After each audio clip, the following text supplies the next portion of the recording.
So you think you can report? And our presenters are Kathy Hyde, Project Manager, and Heather Rhodes, Business Analyst from Memorial. I knew that, Memorial University. Anyway, just, you already know this by now, please turn on your cell phone, just a reminder.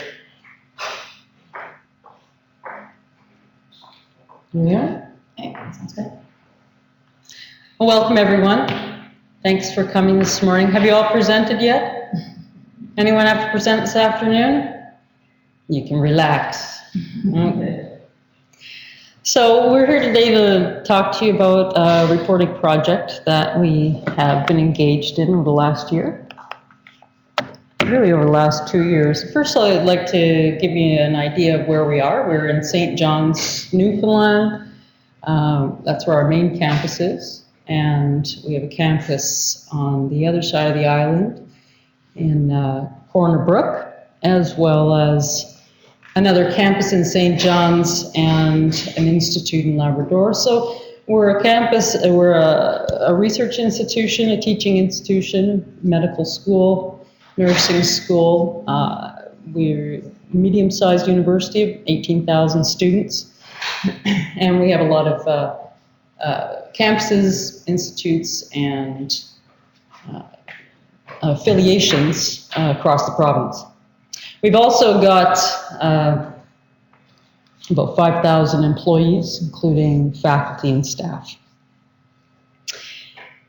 And we're going to talk to you today about the reporting project, which came about because we had traditionally at Memorial had our services outsourced to a consulting firm, and recently, fairly recently, repatriated those services back into the university to be maintained by our own computing and communications staff. So we had a new HR system go live in January of this year, and currently we're rolling out a new reporting tool for HR reports. So the stages of the for this project, the reporting project, was we gathered the requirements, report requirements, set up the infrastructure, developed the reports, and then rolled out the reports and the reporting tool to the end user.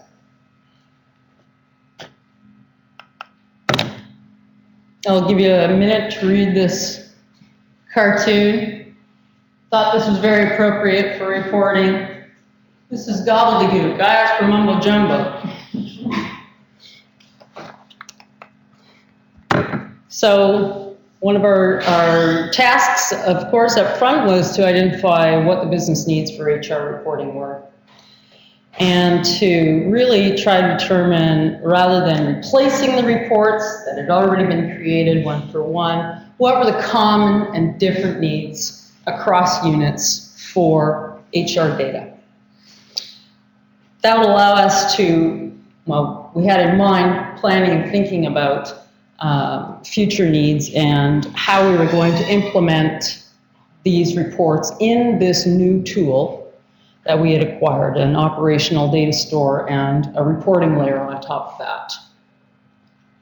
And then our next step was to start developing those report specifications, to develop the reports to go live with the new reporting system, with the new human resources system. We also had the technical implementation going on at the same time, so we needed to look at the entire architectural design of our system, how that was going to work. We needed to put that infrastructure in place and to install and configure the operational data store and the new reporting tool, Cognos, and look at how we were going to include the features that come with Cognos reporting views for our purposes. So in terms of project challenges or project management challenges, we had a very tight schedule. Had the constraint that the reports had to be rolled out along with the banner HR system. So, I mean, the fact that they're was tough. As soon as Banner went live, the reports had to be available. And we knew pretty early on that we weren't going to be able to deliver all the reports in January. Was when they were needed, the first payroll of the new year. I mean, we had, I think, the list was, we had about 100 reports on our list, and we just weren't going to be able to deliver them all. So we had to work with the client to try to prioritize our list, and that was really, really tough. They didn't want to really set a priority. We did manage to get a shorter list of critical reports. There were 35 that they identified as absolutely being needed for January, but we knew that we weren't going to be able to deliver even that many. We came up with 20. We thought we could get 20 done for the deadline of the new year. And they just wouldn't prioritize the 35. They just said they're all important and, you know, we need them all. And so that was really tough for us. And we would work on the reports that, I guess, it was kind of like the squeaky wheel gets the grease, like the ones we would hear about more, the clients would complain about more, that kind of thing. That's just kind of how we prioritize the reports. We also had some challenges around resourcing. There was no project manager initially for quite a while on this project. From what I understand, it was just kind of passed. There were a couple of different leads, and at one point it got passed to Heather for a while, and then I was assigned last fall. So I think that was tough because I think it was difficult. The project didn't have as much structure around it initially as it would have if there had been one person, one project manager assigned from the beginning. So I don't know if there was quite the feeling of maybe cohesive team, and I don't know if the schedule was really maybe developed as carefully as would have been if there was sort of one person assigned to it.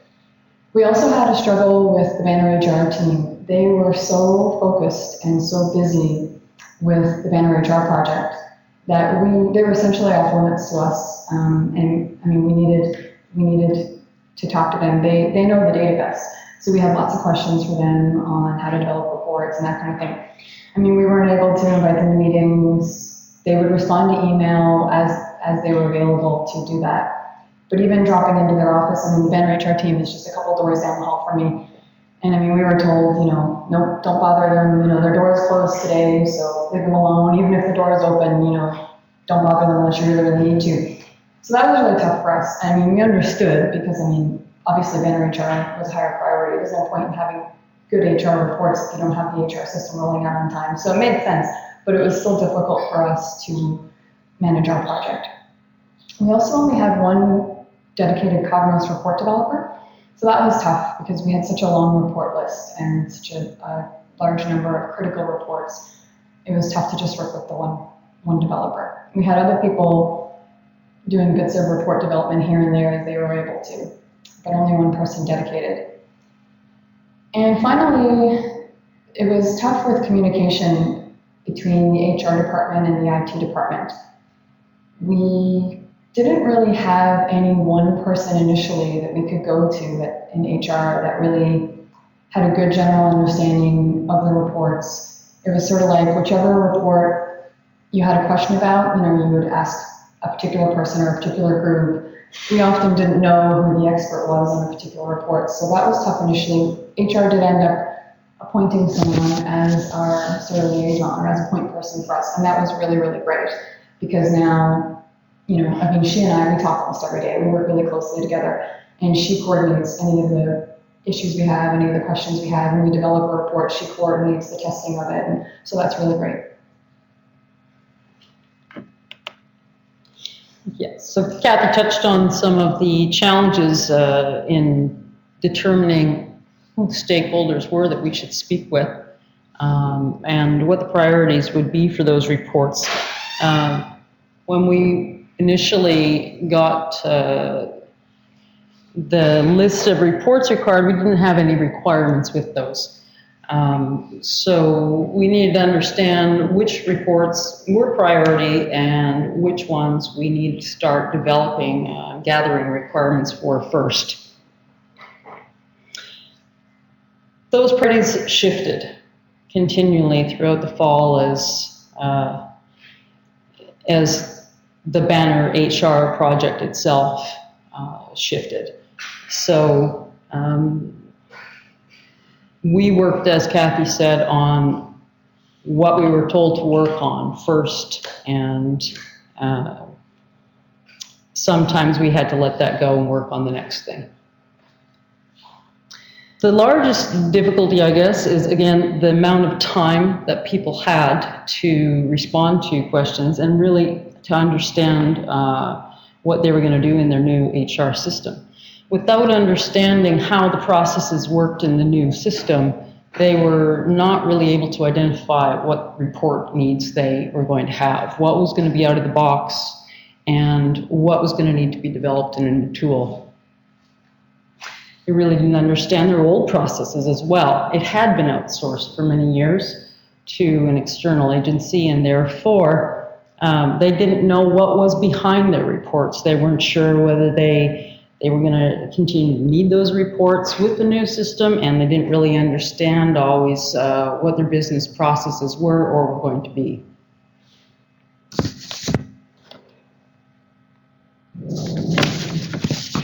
There were some technical challenges as well. This was a new tool for us. It's operational data store. And no one really on our team with expertise around that particular operational data store or any operational data store. So we were new to it as well. We didn't have a lot of assistance from the vendor. There was some difficulties around scheduling training with the vendor, which we can touch on. And we have encountered, once implementing the product, difficulties around authorizing users. So we want to ensure that the right people are getting into that database and seeing the correct data. And we've encountered some issues with how we're going to authorize who those users are in the new system. We also found that the data that we needed to report was not always available in this new operational data store. So the out-of-the-box application did not actually include some of those data elements that were critical to the HR reporting needs. This operational data store needs to draw on the production database. It needs to draw on the HR database. And we've had so there's a constant streaming of data. And there are some challenges in monitoring and understanding what was going on, synchronizing the data between the HR environment and the operational data store environment. And we also had one database that was going to be our production database. Of course, it's not rolled out to anyone, so it is a test database, but that is our test environment right now as well as our production environment challenge that we need to work through. Luckily, as I say, nobody's using it but us, so there's not a lot of taxing on that system at this time. Just one thing to touch on too about the training. I'm familiar with ODS, no expertise, the first bullet there. We didn't end up having our training, our technical training, until after we rolled out. And that was not planned. We had planned to have the training, I think it was early December, but there was a hurricane and it had to be canceled, it had to be postponed with the Christmas vacation in the middle. We ended up not getting our training with the technical staff until I think it was early February. So here we went live in January. This was a critical report, the most important reports, and our staff hadn't been trained yet. So that was a tough one.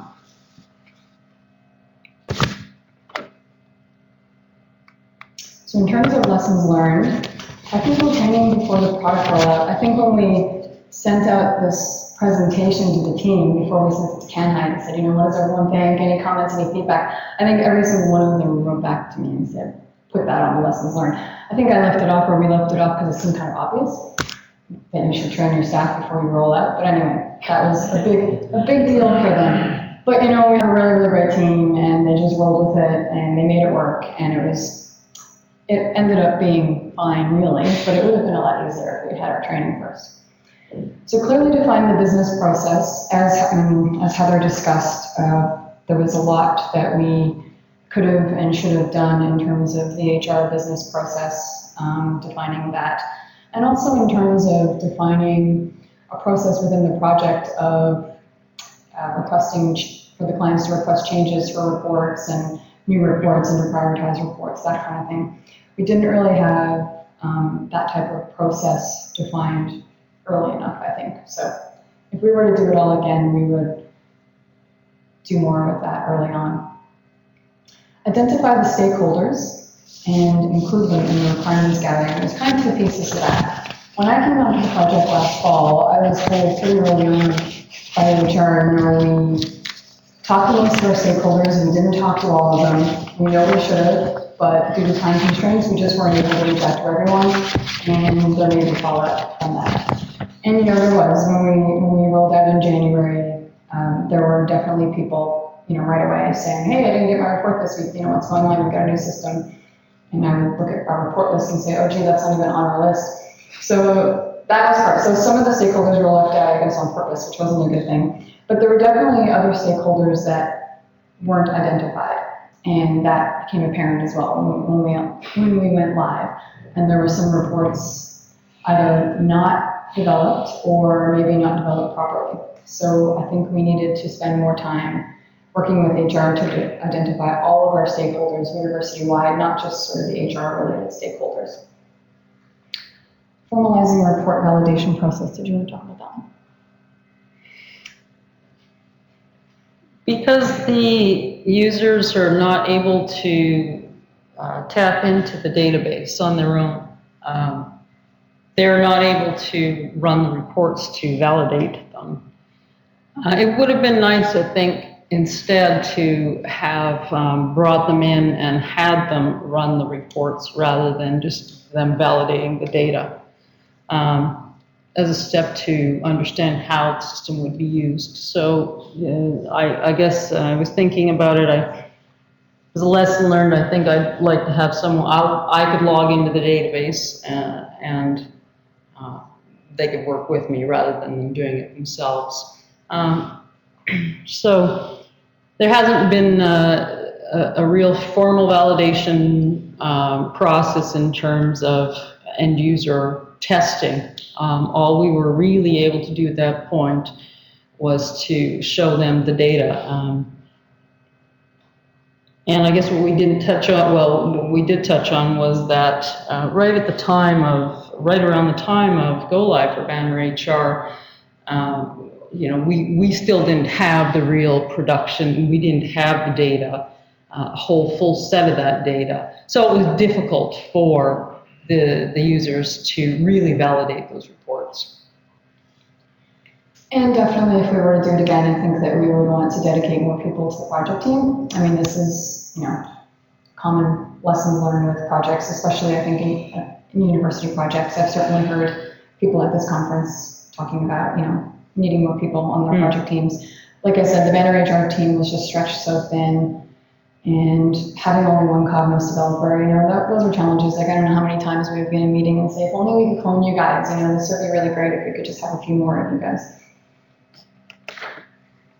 But having said all that, I think the difficulty with talking about challenges is you kind of paint a really negative picture. And that's not the case at all. I think we're in a really great place. 90% of our reports are developed and distributed. Our clients are really happy. The 10% of reports that we haven't developed and distributed yet, they're at various stages, and these are the less important reports. People have been getting by without these reports for months now, just fine. We expect to have all of the reports completed by the end of July. So this project will be coming up pretty soon. We're still fixing reports here and there that were not tested adequately. That's sort of been an issue throughout the project. I think this comment kind of sums it up a little. So Dilbert's boss says, did you make the changes I asked for? And Dilbert says, well, that depends. Do you remember what you asked me to change? And the boss says, no. And Dilbert says, well, yeah, I made the changes.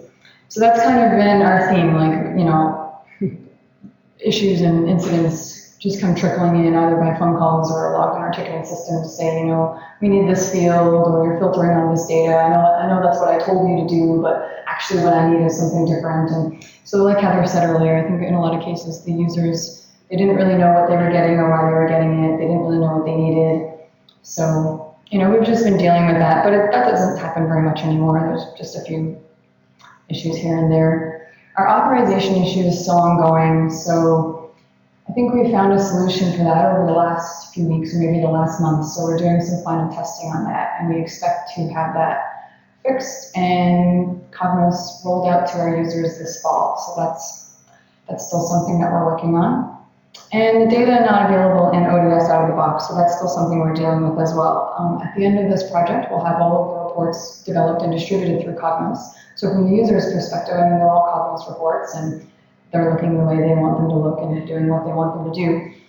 But on the back end, a lot of them are going to be in SQL. So we need to spend some time figuring out which reports we need to convert to Cognos and what data we need to make available through Cognos and that kind of thing. So that's still on our plate.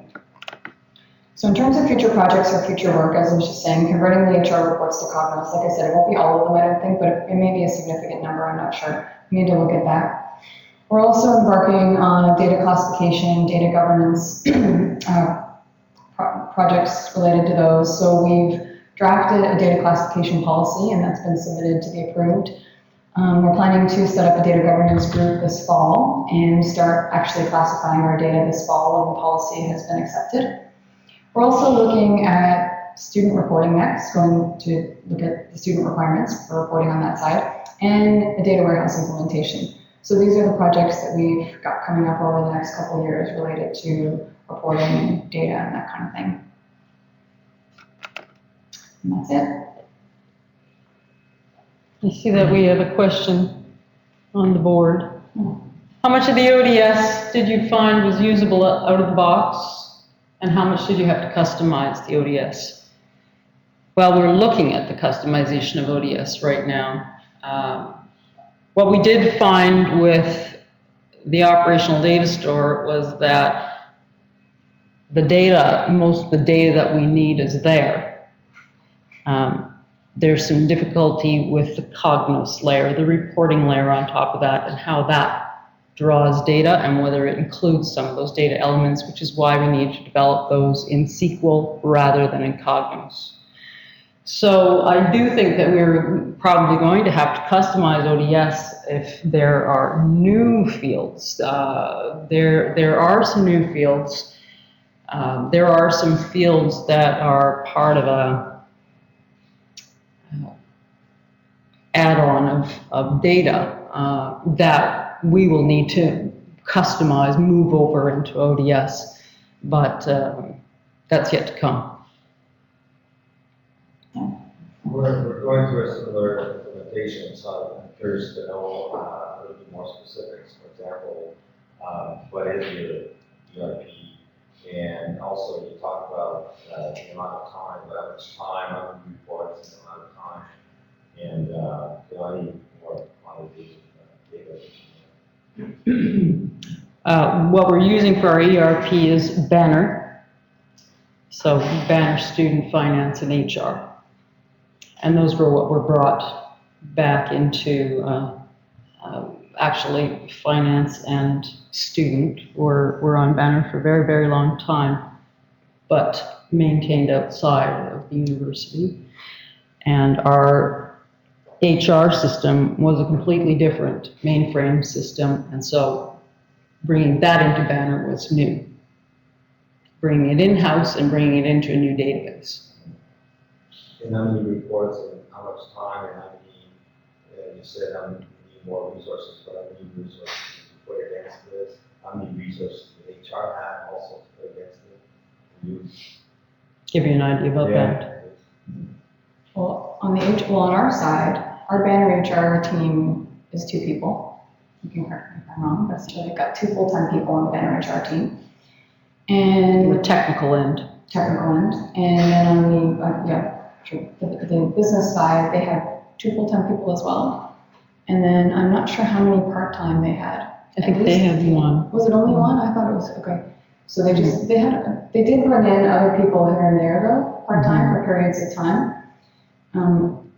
For the report development side, I don't know if that's here is interested in that side as well, but we only had the 1 full-time report developer, and then we had other people. There were blocks of time when we would have other people maybe half-time for several weeks at a time here and there. When we had a bunch of reports that were needed for a particular deadline, we would bring people in. So the team really fluctuated a lot.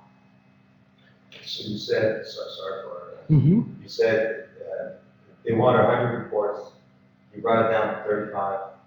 How much time did it take you to do the 35? Okay. To create the reports themselves. Well, we started creating reports in, I guess, October, and we were able to roll out about 20 in January. Now, our report developer is also a DBA, so, 100% of his time, he didn't really spend 100% of his time, but he did spend, it's about as much of 100% as we can normally get from someone, so, yeah, that's kind of, but it's tough because it depends on the report too. I mean, some of our reports were done really easily, really quickly, and some of the reports, took just so long. I mean, there were a few in particular that we were just saying, my gosh, this is the most expensive report. No one would even believe how many hours have been spent on this particular report when we couldn't get the data available through ODS, and we ran into struggles like that. Yes. With respect to the number of reports that you worked on, is it true that because of the outsource and the fact that some of those reports have been floating around for a long, long time and were undocumented, that you basically had to go back and recreate history in order that you could figure out how to develop in the future? We absolutely did, but we tried to focus on future. It was hard to, not many people knew what was in the history. But I guess the point I'm trying to make is that Yeah. it took a long time. The number of reports that you're talking about is huge, but the amount of work that it took you to get there because you had to go back and figure out. That's right. These things. To develop the specifications, to gather the requirements was certainly challenging. That took a while to work that out. So outside the purpose of this presentation, do you have documented what you've done? I've absolutely documented it. That's right. It's a new era. It was amazing to us too, how much the clients didn't know about the reports they were getting. Like, Yeah. They just wanted the same thing. They just, Yeah. this is what I got, this is what I need it right away. And they just, like we would, some of our higher priority reports, like the first 20 that we developed, like there were several, like at least 3 of those 20, I would get a call about maybe February or March, one of them came in saying, oh, the data needs to be tweaked, we're not showing the right thing here. And I'd say, okay, no problem. So what have you been doing the last couple months if you've been getting the wrong data? Oh, well, I haven't had a chance to look at them until now. And it's like, well, it's not your critical report then. You haven't had a chance to look at it until March, And so it was amazing how, I don't know, I guess the users were kind of reversed to change, and they had the whole banner HR going into production, so they were, stressed out about that and just wanted the reports the same. And yeah, it was tough trying to recreate what they had when they didn't always really need that, right? Anyway. There was a lot of data on the old reports they didn't need. There are a lot of reports that really weren't needed anymore. Yes. How well did your HR department know the processes? What was outsourced before, now it's brought in-house? How well do they know what they need to do? Not my estimation, not very well, but certainly translating that into the new environment, I think, was the biggest challenge. How did you become motivated to change your practices? The practice wasn't aligned, or the process wasn't aligned with the new system. I'm going to the exact same thing. So we've been in HR for a while. My HR folks don't really know the processes all that well. Yeah. Design for them. Yeah. Implementation. So I'm struggling with trying to motivate them to understand their processes. Well, our team wasn't the team that was working on that aspect of it. We ended up really with the symptom of that. It was with the vendor that they were working out what their new processes were going to be. So the consultant was doing that with them, and I think they're still working on that. It's still fairly new implementation, and it's getting more and more stable. And I think they were, in a lot of cases, they were just forced to change. And, I think a lot of, some people, I don't know what a lot of depends. I mean, some people were okay, but some people were just unhappy and they just had to change. And in terms of how well did they know their processes, I think some processes were really well understood. but some weren't at all. Like we had a couple meetings leading up to fiscal year end, saying, okay, fiscal year end is coming up, it's a month or so away, let's figure out what reports are needed. And we couldn't believe, sitting around this table with a variety of people from HR, they were saying, well, I don't know who did that before, I don't know who populated this data or who updated this, and they were looking around the table saying, well, maybe it was this person who retired last year that used to populate that. Oh yeah, I think it was her. Like some of the processes really weren't yet well understood at all, and yeah. And I guess when I first started working on this project in 2011, I was really focused on gathering requirements for student reporting. We had a plan that we would pilot this new operational data store with student reports. And so that's where my focus was on understanding the processes around student reporting, data required for that, and understood that the HR team was dealing with their processes and requirements, and that we would get those. But unfortunately, they didn't have a lot of time dedicated to that. What they had time to do was to say, these are our reports. So what we got was a list with the areas to which those belonged and the name of the report, but no requirements, no understanding of the process to which those belonged, or how they were going to be used. So it was only about 6 months before go live that we got that report, that list. And then from there needed to start going out and understanding HR. That's right. Because Heather and another business analyst, I mean, you guys were working on gathering requirements for many, many months. And I think when I came in, I don't even think there was a report list right away. Still, it really did take that long to get them to sign off on what it was that they wanted. So considering that, I think we actually did develop them rather quickly. Gathered those specifications, requirements for the specifications, developed those, and developed reports in very short amount of time, albeit in SQL rather than being able to draw on the packaged Cognos views for all reports. But we got them what they needed, and that's what we needed to do for the first instance, right? We can work on the fancy stuff later. Yes. I know that the topic of this presentation is reporting, but Kathy, you made some comments about your entry into the project, and you made some comments during your presentation about the essentially project management comments. Talk about priorities, talk about communication, talk about resources assigned, etc. But I didn't see in your lessons learned, and perhaps because it's just reporting, but I didn't see some specific things that the project management side had learned from this. And I'd be interested in your perspective on how this project could have run better from a project management point of view.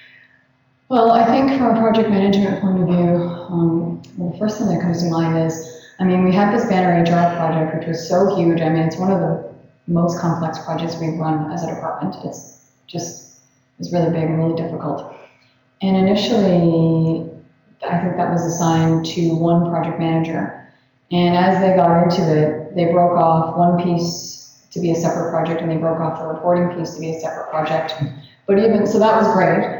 But even so, I think it still needed to be broken down further, or it needed multiple project managers on the Banner HR project, because in particular, talking about lack of process, they were so focused on getting payroll right. And they did, and it was a huge success. Like the first January payroll, we were all saying, okay, everyone check online, make sure you got paid properly, kind of a joke, but probably in the back of our mind a little bit saying, yeah, hopefully this works. And it did, and it was really, really great day that, everything went smoothly, and that was really great.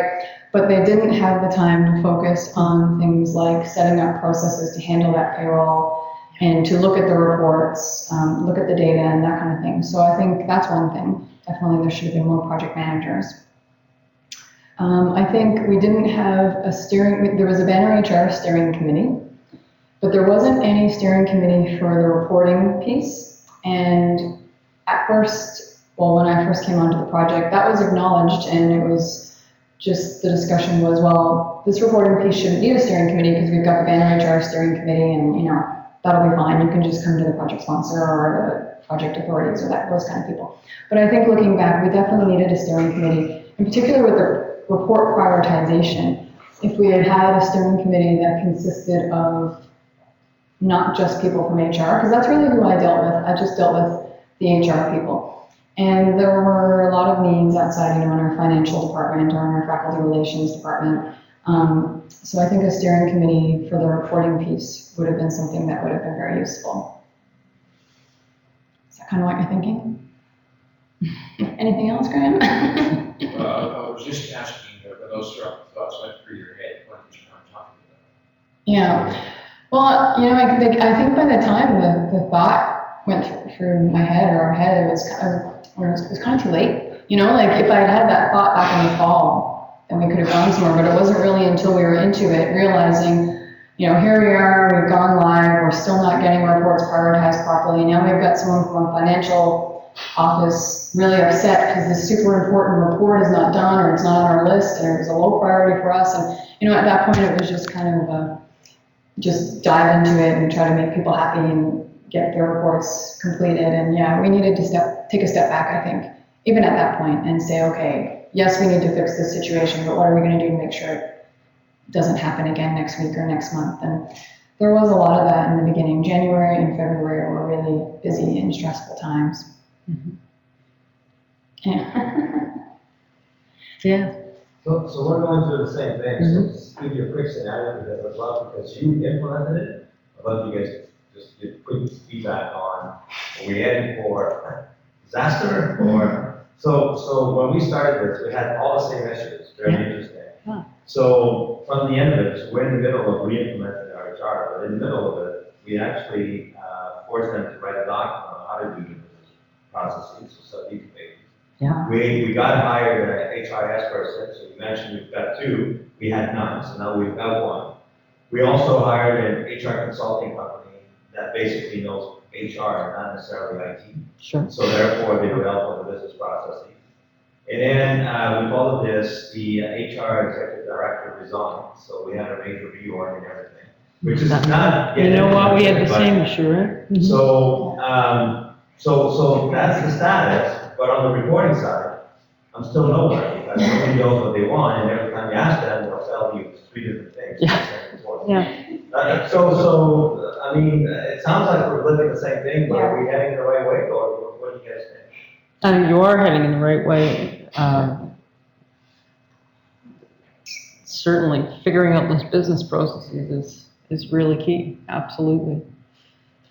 And having the training around the tool is, we needed more time to really understand that tool. It's, I guess, the title of our presentation, So You Think You Can Report, what we really expected and what we found were 2 different things. What we expected was this great tool that we'd all seen as we do in demos that would allow users to create their own reports without the help of IT. Drag and drop, create your own report, but it doesn't quite work like that. There's a lot to work out before that's ever going to happen. So there are a lot of user expectations, and I think a lot of expectations on our side as well about how this thing is going to work that haven't yet come to fruition, but that's where we're going. But it'll take a while to get there, and certainly having some expertise to inform the project and inform the HR processes and define those, as well as understanding the tool is key. And the tool you're referring to, ODS and Cognos? ODS and Cognos, both, yeah. It is tough when there's new leadership as well. We, as Heather said, we went through the same thing, and I think that was tough because we had there was a new HR director and associate director, and they just didn't know, I guess, the processes and the reports and that kind of thing. There really wasn't anyone that we could go to initially who had a general understanding of reports. So, you talk to the users, and everyone, of course, thinks their report is the most important report, and that it's very important, and it's absolutely needed day one. But we didn't have anyone to kind of step back and go, okay, wait a minute, yes, the payroll reports, they are important, but maybe we can wait on this leave report, and we don't really need that January, we can wait till February or March. And so I think that might have been a bit of a symptom of having new leadership, and it took us a while to get to a place where we could have someone who could really sort of look at the overall picture and understand it.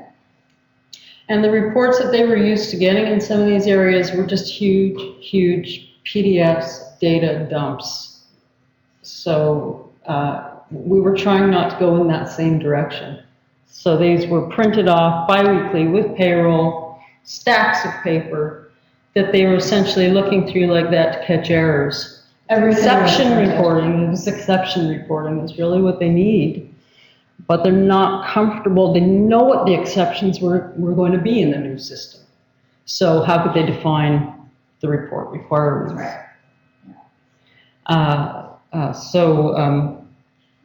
We did redevelop some of those reports, but we, and it's, not just in HR, but in some other areas, it's still a little difficult to figure out what they're doing with the reports, why they need those reports. So some areas are more comfortable sort of having their own data dump as an Excel spreadsheet and then working out the reporting needs from there. But what's the process? Why do they need this? What is it that they're doing with all of this data? I could just add my 2 cents on, I was involved with implementation of in-house and also a third-party HR payroll system. But one of the key things that I think we found in success, a part of the success will be for the users not just to understand the process clearly, but also to relate to the data. I think they have to understand the data, because they can say, here's a report, I want it, I need it, I had it before, so please, do it for me. But it's really helpful for them to know what the data they're getting, and having a new system, I guess, what they got from before, especially if they were not totally involved and they're just sort of doing, maybe, probably lack of better word, blindly. I think that is the key to success. And if you can have that both on the IT side and the user side, that is a really strong factor. And so you decided on Cognos. We're going with business objects. Have you guys looked at both, and why Cognos? That came from the HR purchase, essentially. The people who came in as directors for HR, the new direction, had used the Cognos tool at their former organization, and it was working really well there. It wasn't based on Banner operational data store, it didn't sit on top of that. They developed their own reporting, they used their own data sets behind that for Cognos to draw on. But that's where the decision came from, is my understanding. That it was a tool that worked really well for them. Did we look at other tools, Graham? Did we? The Cognos and EDW came in as part of the HR project. And we started the project actually before we got that project. So serendipity that we used ODS. Okay. That was before I didn't know that. before we were under the project, that's why I'm not sure. It came later. So it's one of the features that you can, it's packaged together with Banners. So it was a joint purchase, or it's Patched together is the wrong term. I think it's bundled as part of it. Bundled. To do with that. And the business case of the HR project involved future stuff. This project, this phase you talked about is status quo to a large extent. So the business case says you're in the way for the future, and that's why we want to get the enterprise data warehouse.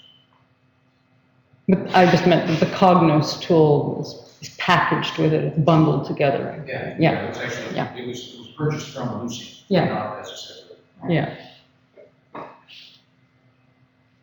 Any other comments, questions?